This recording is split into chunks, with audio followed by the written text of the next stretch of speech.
సంవత్సరాల పేర్లు వాటి పురాణ కథ ఎలా వచ్చిందంటే, నారద మహాముని విష్ణుమాయ వల్ల స్త్రీగా మారి ఓ రాజుని వివాహం చేసుకున్నారు. అయితే వారికి 60 మంది పుత్రులు జన్మించారు.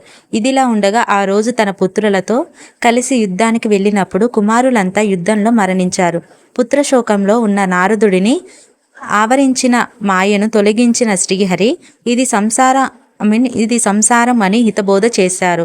అప్పుడు విష్ణువు, నీ పిల్లలు 60 సంవత్సరాలుగా కాలచక్రంలో తిరుగుతుంటారని నారదుడికి వరం ఇచ్చారనమాట. అంటే 60 సంవత్సరాలుగా వాళ్ళ పిల్లలు అనేది కాలచక్రంలో తిరుగుతూ ఉంటారు. అవే మన తెలుగు సంవత్సరాలుగా వాడుకలో ఉన్నాయన్నమాట.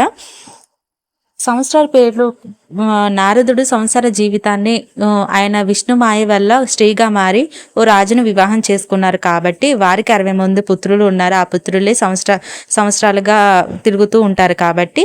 So thank you for watching.